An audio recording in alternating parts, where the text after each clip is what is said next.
The 2011 Optima. It's Kia's answer to a big question. Can you take on Accord, Camry, Fusion, and more?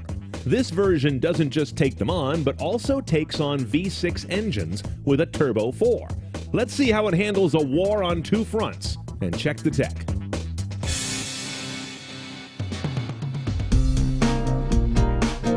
You can get an Optima three ways: 4-cylinder, hybrid, or Turbo 4. That's what we have here in the top-line SX trim. Now, by now, you know this car is the sister to Hyundai's Sonata, with its own crisp lines and handsome interior.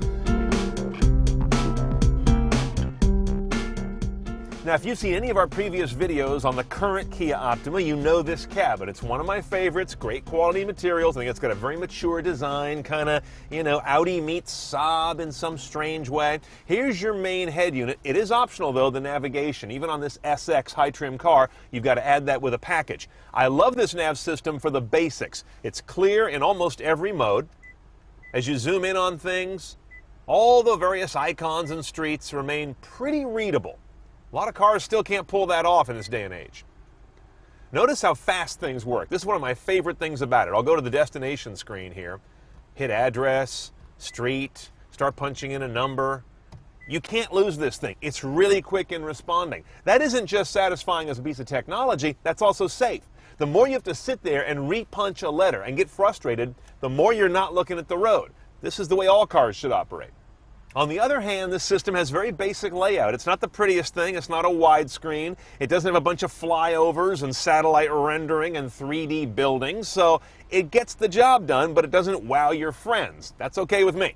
We've also got the optional Infinity sound system for the output on this guy. You can tell by the logo, and you can see some of our sources are right here. AM and FM, but no HD radio.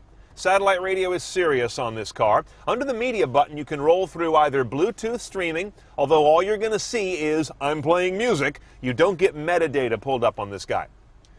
CD is a single slot right here, no DVD playback, not even in park. And here's my iPod interface, which brings me to my iPod harness, which is standard on Optimas. You've got this special cable you've got to use that has the Apple connector on one end and this little dual pigtail on the other, USB and aux. Audio through the aux, charge and logic control through the USB connector. You got to have that. Oh, by the way, in addition to that Bluetooth streaming, we of course have Bluetooth hands-free calling on this car. We've got the premium package on this guy, which brings us some cabin niceties. Heated and cooled front seats, heated rear seats, and we also get this dual panorama roof. It's not a full piece of glass, but it's one piece over front and second row. Unfortunately, you can't, as far as I know, open just one or the other. You got to open them both with this kind of a curtain that draws to the center bar. A little bit of a frustration when someone in the back's all SPF crazy and you want to get some summer sun. You get into a big old fight, but that's okay. In terms of transmission, one choice only on these Turbo Optimas. It's a 6-speed manual. You've got a gate over here, pretty garden variety stuff. You also have shifters up here on the wheel, downshift on the left, upshift on the right. Oh, and this car also has an eco mode button here on the wheel, even though it's not a hybrid, but it does put the car into a green mode. It'll detune the engine. It'll have the transmission run in a less aggressive manner, and it's also going to manage the HVAC for less load on the engine. All of that to eke out a couple more MPG. Now, a lot of folks hate these wheels if you check the forums and the blogs. I don't know what it is. They don't appeal to me either. They're just a little too much, you know? They're like off of a show car. And here's the worst part. They're very flat, they're very finely finished, and they're right out here on the outside face of the wheel-tire combo. So what happens? This, and a bunch of other ugly Mars. Now, I didn't do them. Now, Kia's putting a lot of hot technology behind this engine right now. It's very similar to what Ford does with an EcoBoost motor. They combine modest displacement with turbocharging and direct injection, two of the darlings right now in making gas engines go further on a gallon of gas without being slugs. So the numbers: 274 horsepower, 269 foot-pounds of torque. Gets this car to 60 in about 6.4, 6.5 seconds while delivering 2234 mpg. The question is, though, is it really a 4 that feels like a 6? That's what we're going to go find out. The Optima Turbo promises to scoot like its V6 rivals with 4-cylinder fuel economy. Let's check that out. This car does have more horsepower than the 3.5-liter V6s it challenges. It delivers a mid-pack 0 to 60 run against them as well. It also has good MPG numbers, but not dramatically better than Camry and Accord. So in sum, yes, it's a 4 that feels like a 6, but a little more so in the performance than in the economy. All in all, nice numbers. Now, they've done a very clever thing, very smart thing, with the calibration of the throttle on this car. They've got it set up so it feels effortless, which is what a V6 normally communicates to the driver, is that you're not flogging the car to get performance.